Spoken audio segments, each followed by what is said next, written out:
They get to the end of the year and go, wow, there's $150,000 cash left in the cash account. Let's take it out. In reality, they need that money. And because they take it out, they end up hitting the line of credit and then spend the first part of the year in the hole. Why do growing businesses go broke? Welcome to the Profit Answer Man podcast. I'm Rocky Lalvani, and I help 7- and 8-figure business owners scale profits and cash flow while working less. Every week, we dig into proven methods like the Profit First system, other cash flow strategies, and real execution. No accounting jargon, no fluff. If you're going to be the backbone of America, creating jobs and serving your mission, you deserve to be well rewarded. We're Profit First certified professionals. If you want the masterclass, check out episodes 2 through 13, including Mike Michalowicz, where I break down the entire Profit First book, chapter by chapter. If you want, grab your free copy of the Profit Blueprint book at profitcomesfirst.com and start making profit a habit today. You built this business to serve your mission and your freedom. Let's make sure it pays you back. We also offer strategic tax planning and preparation to help you keep more of that profit.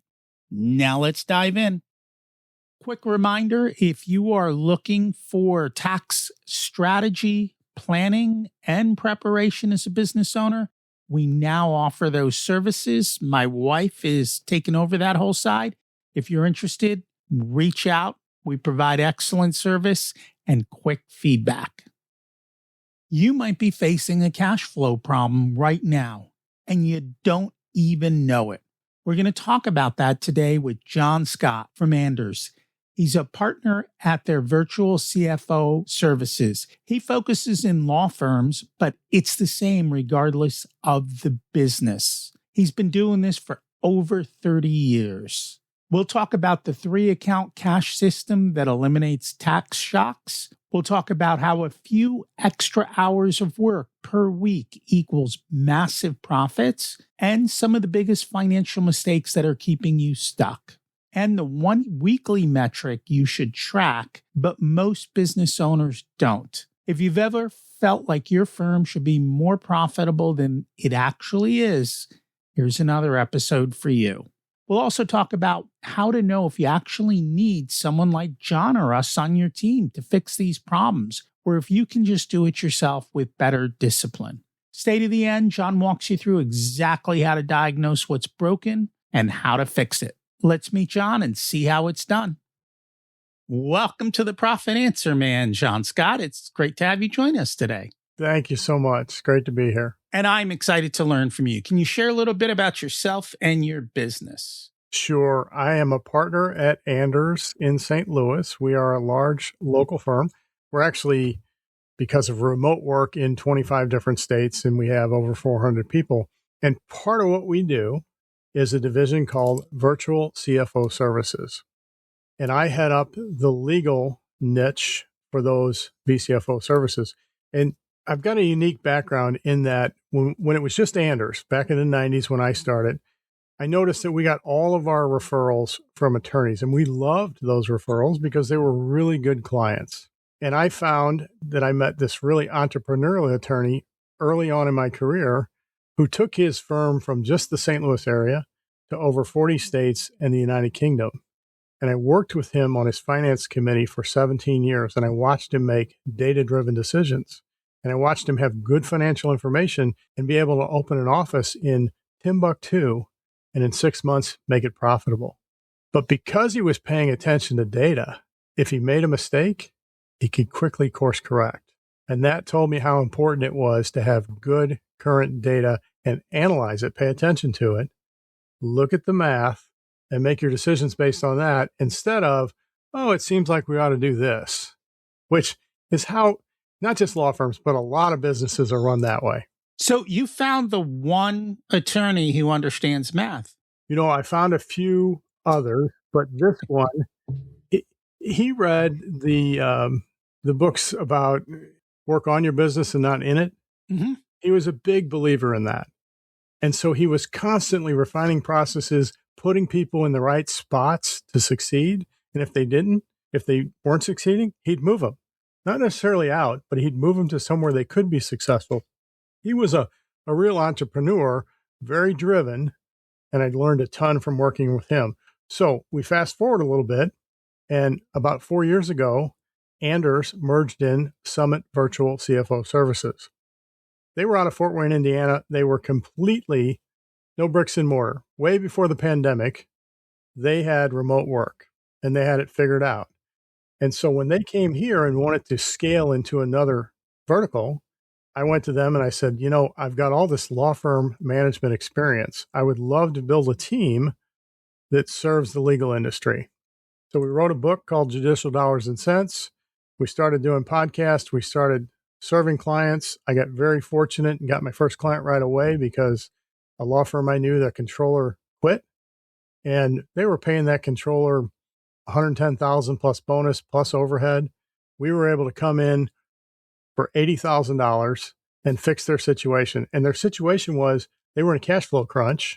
Their controller left and they couldn't figure out why. 2 partners and no one in the firm, 5 other attorneys, was hitting their charge hours, including the 2 partners, because they were running around trying to figure out what was going on. We identified that issue very quickly.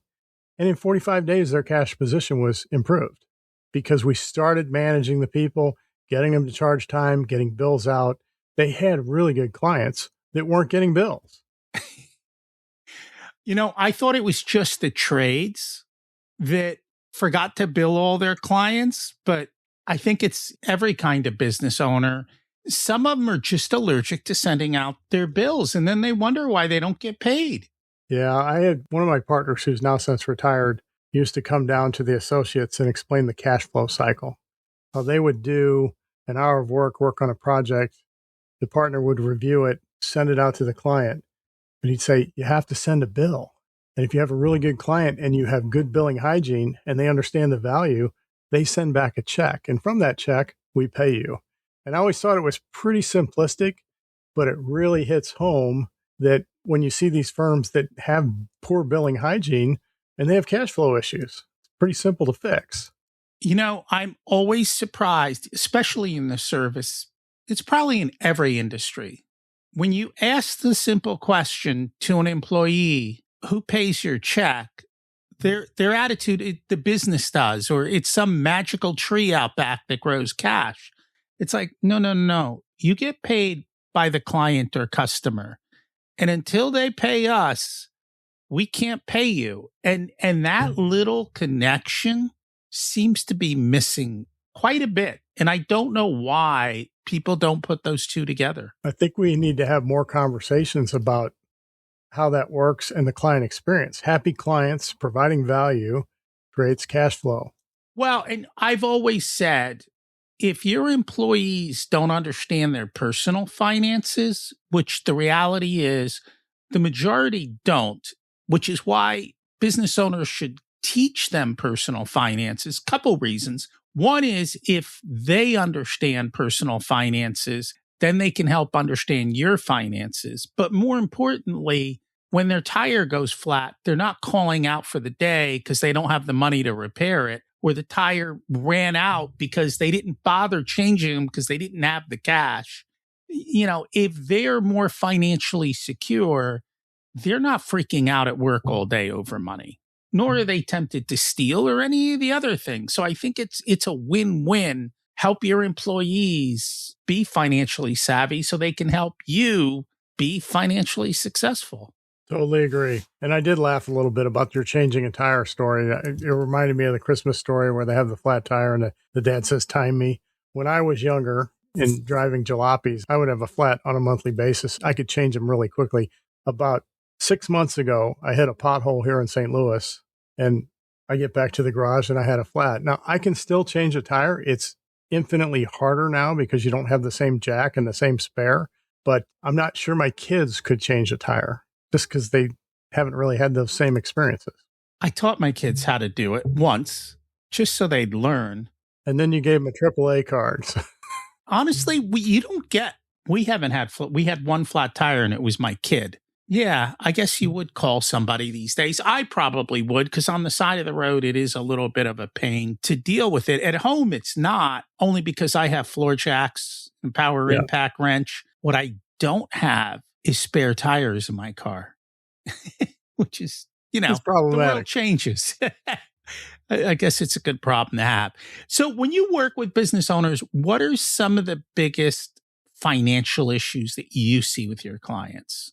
Well, we practice profit-focused accounting, which looks at breaking down revenue into non-financial drivers that can be tracked and improved. And it really is in four areas: cash, financial, production, and pipeline. The biggest issue I see, though, is the discounting of the finance function, where you have an office manager who had some spare time and used QuickBooks once. They're now tasked with doing the accounting, but they're 3 months behind. Or worse yet, it's your neighbor's cousin who does accounting on the side. They have a full-time job. And again, you're 3 months behind. You can't make business decisions if you don't have current financial data. And for a law firm, it's even more critical because the trust account needs to be reconciled at all times. So having good current financial information and your cash position is the first deficit that I see with many law firms and many businesses, quite frankly. And then we like to set cash targets. How much working capital does a business need?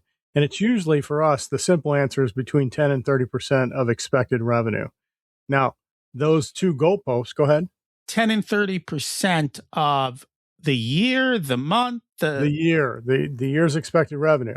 Now, so that is 1 to roughly 4 months. Yeah. Okay. And those two goalposts are going to be based on risk. If I'm a well-diversified client base, clients paid by return mail, I'm going to skew more towards that 10%. If I have more risk in that I have bigger paydays, but they come less frequently, I'll be more risky and need about 30% of expected revenue. I just want business owners to think about this for a moment. Do you have 30% of your revenue sitting in a reserve account in case you hit a pothole? Probably not.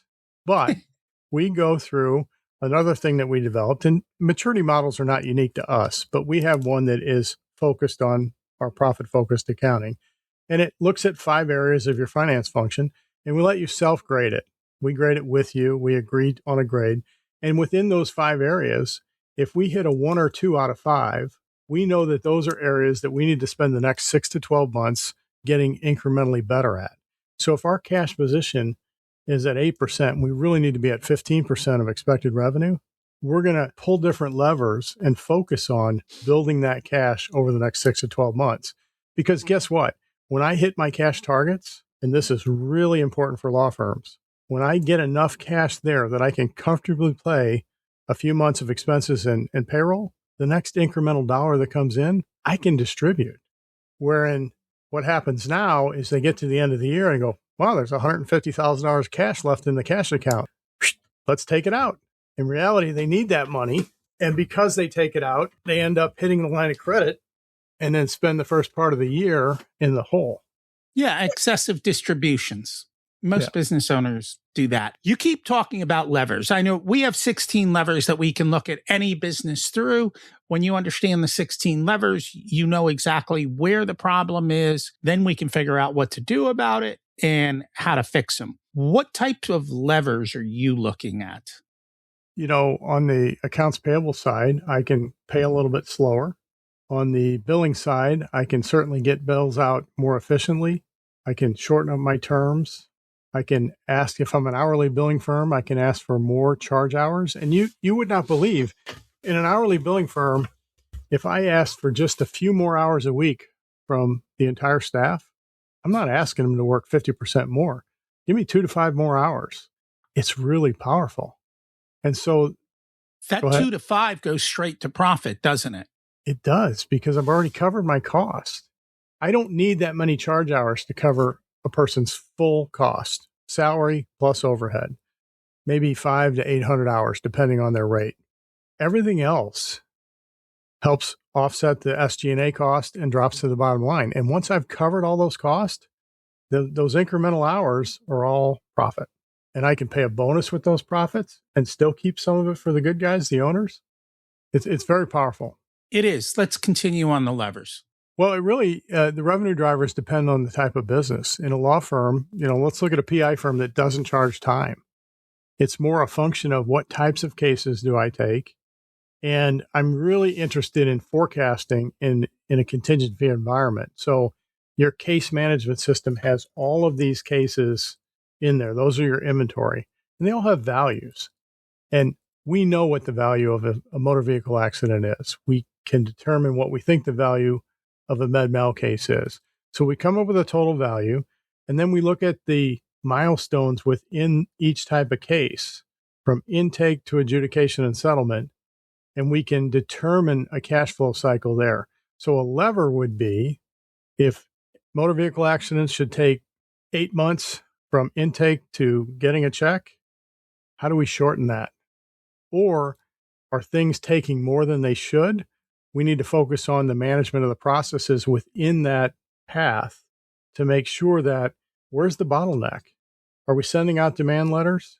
Somebody's dropping the ball if we're not hitting the target. How do we shorten that target or ensure that we stay on that target? So I'm going to translate what you said. And the reason I want to translate it is because these levers that we're talking about, they're universal. They apply to any kind of business.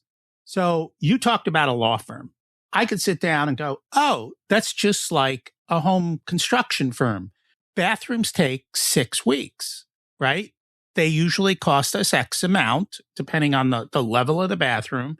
When does our cash come in versus when do we have to pay for our people and the product that we're putting in there? And is our cash ahead or behind? And we've got a crew working on this bathroom, and it was supposed to be done in 6 weeks. They took 10.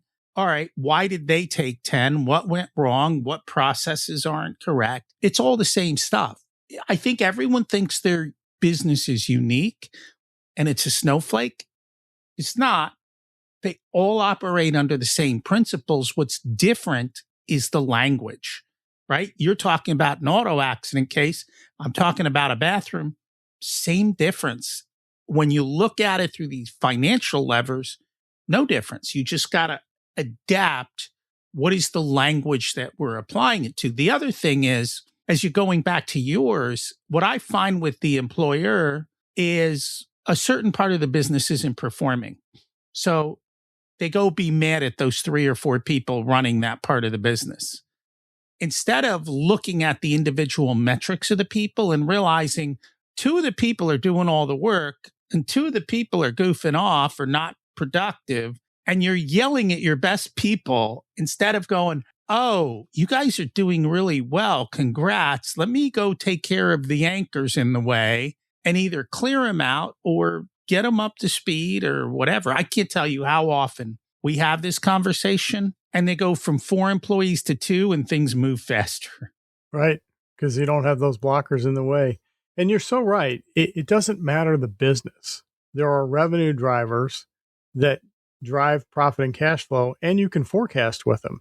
We once did a presentation to a group of entrepreneurs, and we built a forecast up at the podium, had a big whiteboard, and said, okay, what type of business do you have? And we had a trucking firm, and they said, what do you do? We have trucks that, we have 52 trucks and 52 drivers. Revenue per truck. How do we get all those trucks out? How do they not deadhead coming back? You can build a forecast. If you had a sandwich shop, it's, okay, I serve this many sandwiches. Here's the price point. Tuesday is my low day. How do I get more people in there on a Tuesday to drive revenue? So it doesn't matter the business. It's what are the revenue drivers in your industry and how do we maximize those things? And I have to know what Tuesday sales are versus every other day of the week. Right. That's where data becomes so important. It can't be what you think. It has to be what is. Yeah, I'm working on videos and I had a saying for that. I'm like, your gut is usually wrong. Let's get the right answer.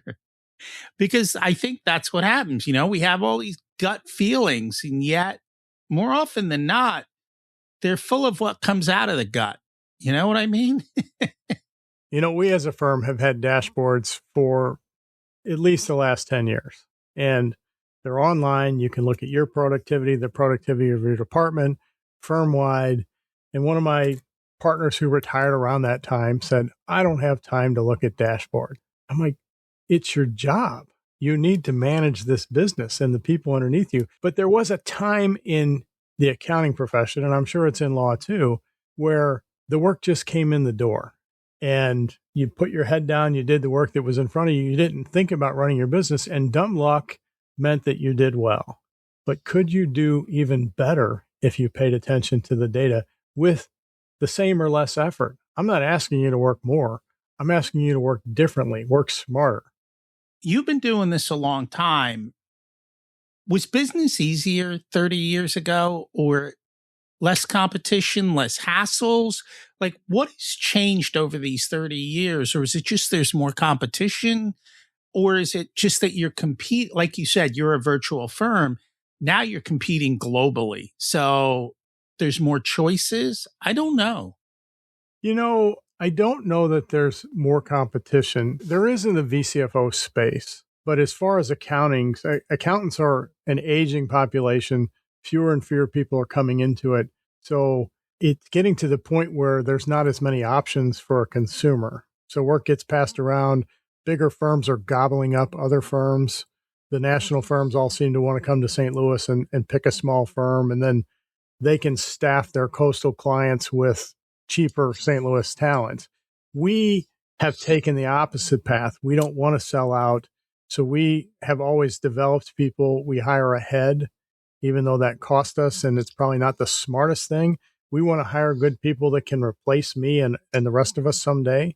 And so we've decided to grow bigger ourselves and not get acquired so that we can remain independent and have all the decision making within our ownership group.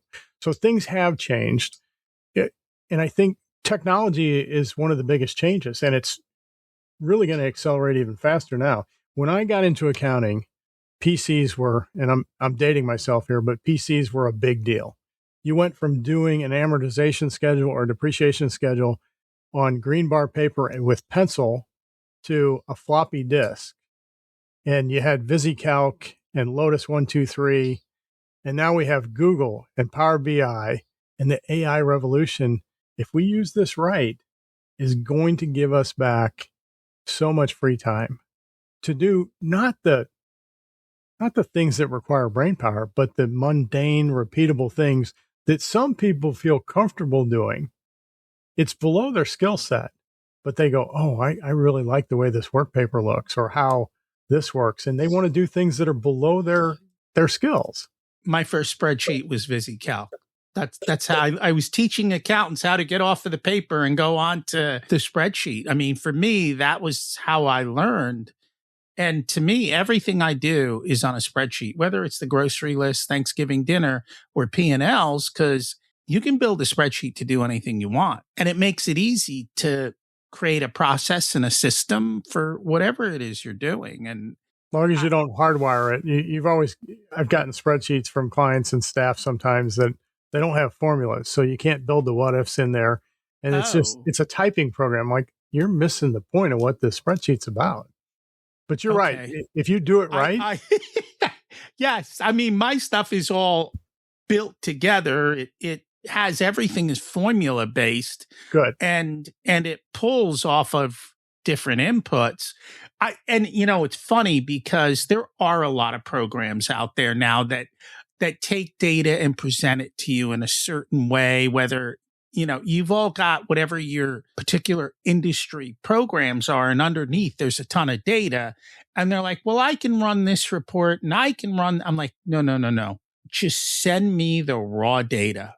I don't want anything messing. I will take raw data and I will turn it into what I need. And I've just found most of these programs present things in ways that don't allow you to see what you truly need to see, don't know how to make it easy to drill down and get the answer. So just today I was working with a client. They have a therapy practice. And I'm like, but what insurance company is that? They're like, well, we don't know because that's a different report. It doesn't show on this report. And I'm like, can't you just dump all the data to me and then You can sort it and make it We usable. can sort it, manipulate it. The other thing I can do is then I can take the raw data, and once you know how the raw data comes, I can build a shell for it. And the shell will just take the raw data and put it into a presentation that the business owner needs within seconds and in the way that we want it delivered,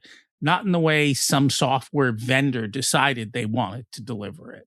Well, therein lies the problem. Those practice management softwares, and law firms have case management softwares, they build what they think is relevant, but it needs to have some flexibility. And there is one software called FileVine that a lot of law firms will use that's very open, and it's a database that you can define the fields and build a report that you're describing. But a lot of them are not flexible. In today's world of software, what I find is that's an upgrade. You'll have to pay us to build.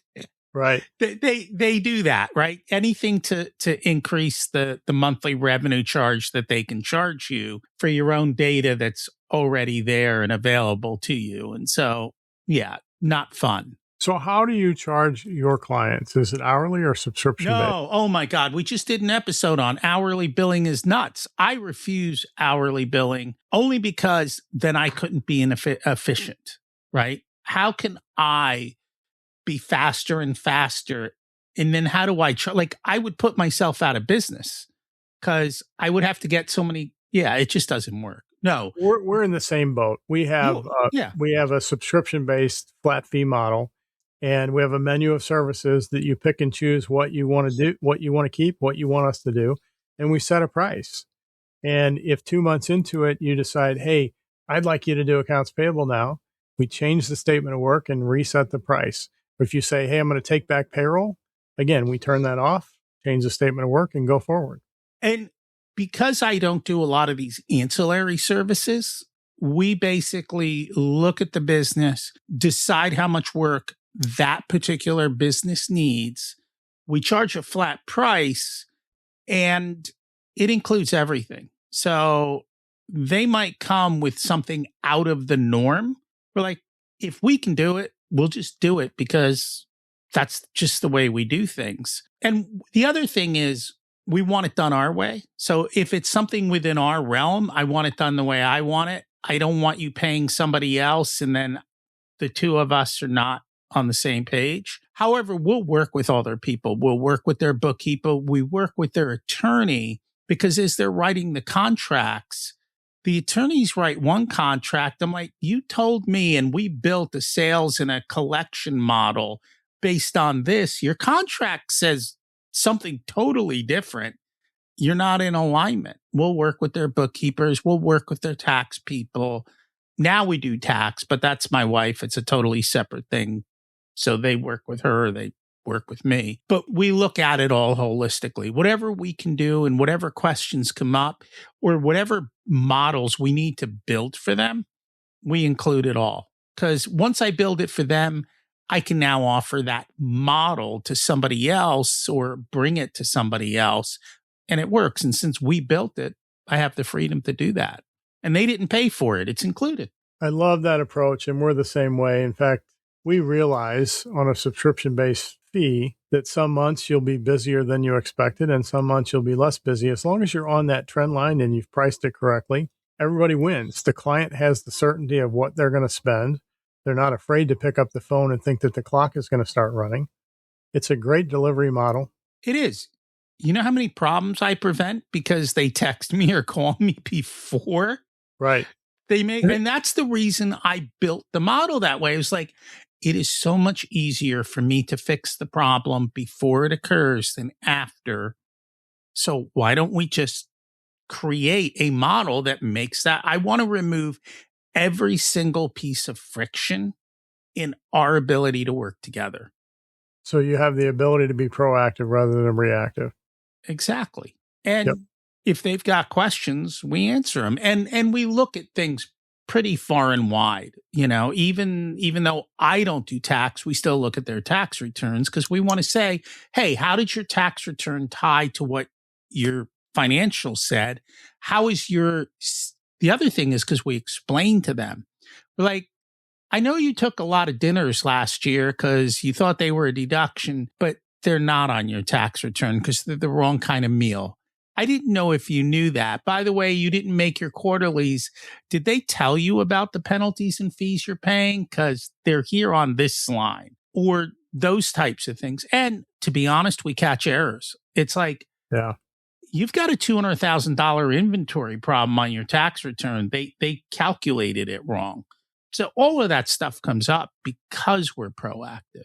You know, in the cash pillar of our profit focused accounting, something I failed to mention earlier when you mentioned tax estimates, many companies are organized as flow through. So there's a third cash account that we push people to have: operating cash, high yield money market to hold on to some excess cash. And then the third account is a tax account, and that's 40% of profit calculated monthly. You put the money in there. That way, when the quarterly estimates come due or the balance due comes due next April, that money's already been segregated. It's earning a little bit of interest, but you're not dipping into the owner's pocket to pay the taxes from the business because you've set that aside for them. And once you get to that point, again, the next dollar that comes in is free for distribution, has to be pulled back in. I'm going to distribute it to them so they can make their quarterly payments. But the worst thing is, oh my gosh, my tax guy says I owe $100,000. Guess what? It's sitting here. Here it is. And we've had that happen all the time. That's one of the things I like about Profit First. Profit First has the tax account. It has that reserve profit account. It has an account for owner's pay. And what's really powerful about the owner's pay account is, if they've got a that's a business expense, we tell them it goes into the owner's pay account. So it keeps them a little bit within constraint of how much they're taking from the business. But the thing I love about the tax account is when the tax time comes and the $100,000 bill is there and they've got $150 in the tax account, emotionally, they feel okay. Like, oh, I already spent that tax money. I actually got an extra $50,000. So like you said, now you can distribute it to yourself as a bonus. It just takes all the emotional pressure off. And I don't know how you keep your business owners in line, but I find a lot of them, if they see money, they spend money. And by segregating the money, they're less apt to spend that extra money. Yeah, I'm laughing a little bit because I had a service business that her son was the internal CPA. He came from a Big Four background, so theoretically, he knew what he was doing. But he hadn't reconciled cash in 4 months, and she looked at the balance, and it was like $500,000. And she said, oh, I'm going to take a distribution. And we said, whoa, time out. Let's let your son go reconcile the cash accounts. There was really only $150,000 in there because he hadn't entered all the disbursements. And we needed that $150 to make payroll the next week. So you're right. They look at that cash balance. It's like my wife's family. They reconcile their cash account by looking at the ATM balance. That's not good. So kind of going back to the trades or any type of business that takes a deposit, if you have not segregated your deposits account, it's not your money until you start doing your work. Deposit accounts need to be there because you shouldn't be spending tomorrow's dollars. Sales tax, I think most CPAs are good about that one. They'll segregate the tax account for sales tax at least, so that you're not accidentally spending that, especially if you have a tight cash business. It just takes away all the emotion of that too, and it makes it easy to make whatever your monthly payments are for the tax account too. Right, you're so right, especially in a law firm. When I take a retainer or I have client funds that aren't mine, they go into our IOLTA account. They're not mine. I can't commingle them. I have to know that they're segregated by client. I do a 3-way reconciliation each month to ensure that segregation. And only when I've earned that money and the client's approved of a bill can I move it from the trust account into my operating account. And so it's very important that we not commingle those client funds. And I know legal has much tighter rules around all of that you have to follow than some other industries. And a lot of industries don't have any rules, which is part of the problem for the business owners. They do all of that. Are there any levers that we didn't talk about yet that we should have? I'm sure there are levers we haven't hit. One thing I want to talk about is capacity. In other words, you have to know, we've set targets for productivity for people. They're either hitting them or they're not, and they need to be managed so that we can get them hitting or exceeding their minimums. But to the extent I have capacity, unless I know that, I don't necessarily know how to price the next piece of work, right? And if you think about it, if you were doing some work on your house, you're going to get a new kitchen, and you got 3 bids from 3 reputable contractors, and 2 of them are very strong. You like the contractor, but the bids are high. And the third one is more moderate, but he's still a good contractor. You got good recommendations from him. I can tell you that the 2 with the strong bids don't have much capacity. So they said, look, we'll do the work, but only if we can get it at our price. And so knowing your capacity determines pricing. And in a professional service firm, if I don't have that capacity, I either have to say no to the next job or get a premium for it, right? I'll take it. And that's where I think knowing that capacity tells you when to hire, when to go look for people, when to contract, when to use contractors if you need to, so that you're not committing to a full-time employee. So those levers in the production area relate back to knowing what your capacity is and your ability to take on new work. But conversely, if you lost a big client or lost a line of business, you'd have to be able to react very quickly. And if you're not paying attention to the data, there's no way to react. I concur with all of that. Sometimes I get businesses and they're like, oh, we're so busy and we need to hire somebody, but we don't have a lot of extra money. I'm like, okay, raise your prices. Because it'll do 2 things. It'll slow down the work and it'll give you the money to hire the next person. Well, and sometimes looking at your clients and grading them and shedding the low-end clients, it's a morale boost for your people and it frees you up to do work for A clients. It does. If you're busy and you have no extra money, it means something's wrong in the system. There's no P&L line for inefficiency. There's no P&L line for priced it wrong. It shows up. And so it gives me clues of what to go looking for. Right. Raising prices is kind of the easiest way to do that and to fix it. But you are right. And what we try to do is also, we see this a lot with when you have somebody that's billable. So you can go to an attorney, and this would be a good question because I haven't worked with enough attorneys to know this. You've got an attorney, there's 40 hours in a week, and they're only billing 20. What do? You say, hey, look, we think 35 is a realistic expectation of what you're billing. You don't have a lot of administrative work. You're not, and I'm making these set of facts up, you're not a business generator.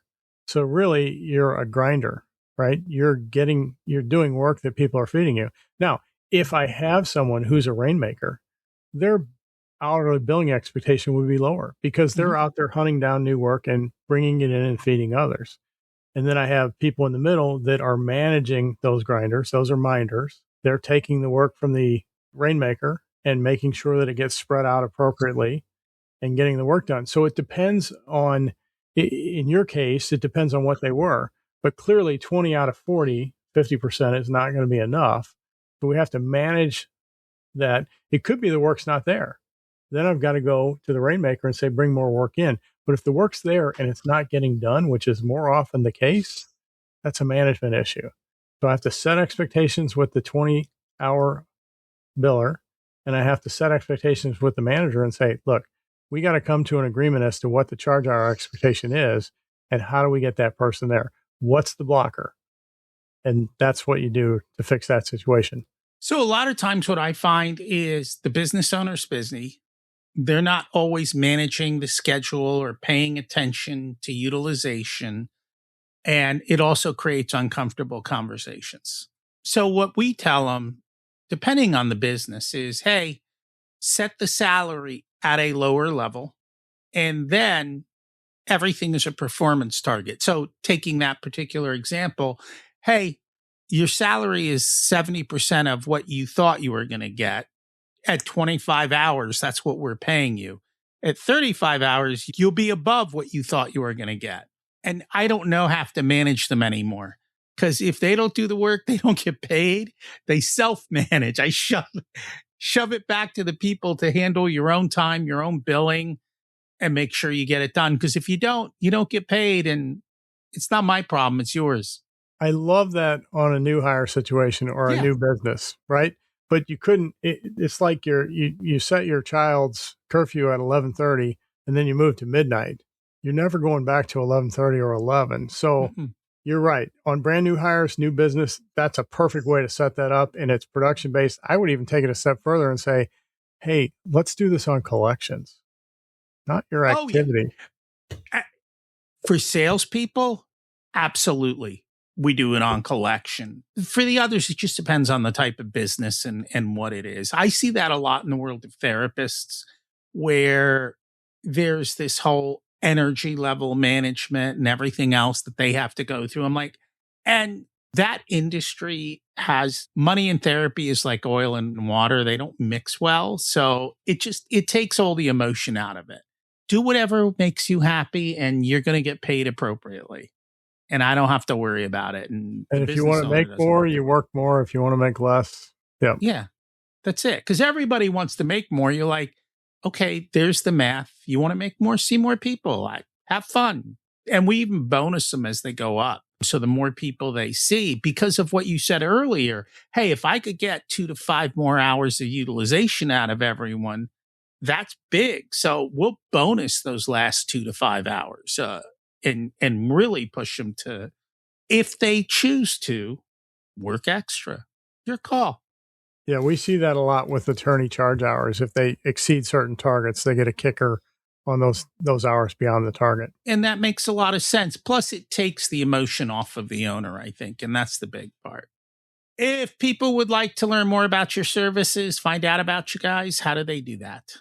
Google Anders Virtual CFO Services for Law Firm. You can also look up Judicial Dollars and Cents, which is a book I wrote. And I have a podcast called Judicial Dollars and Cents as well. I'm also on LinkedIn, TikTok, Instagram.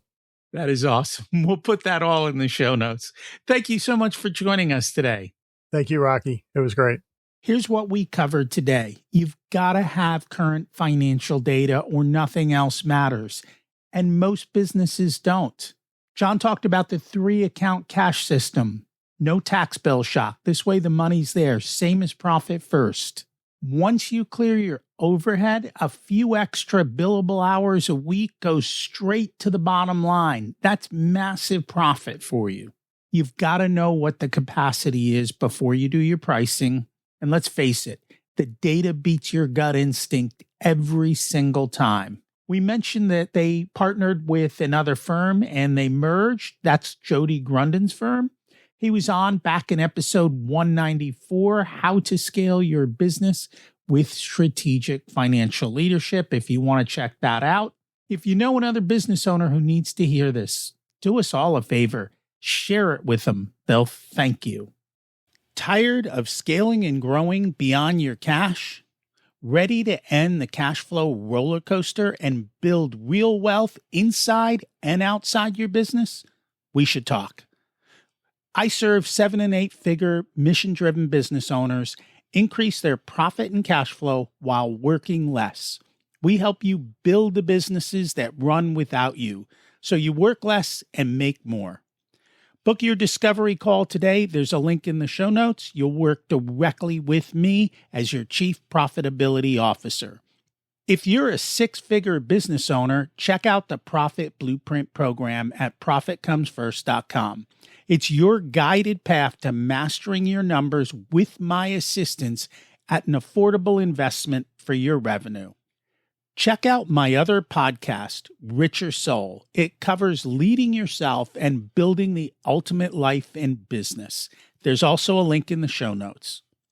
Thanks for listening to the podcast, where revenue is vanity, profit is sanity, and cash is king. Have a profitable week.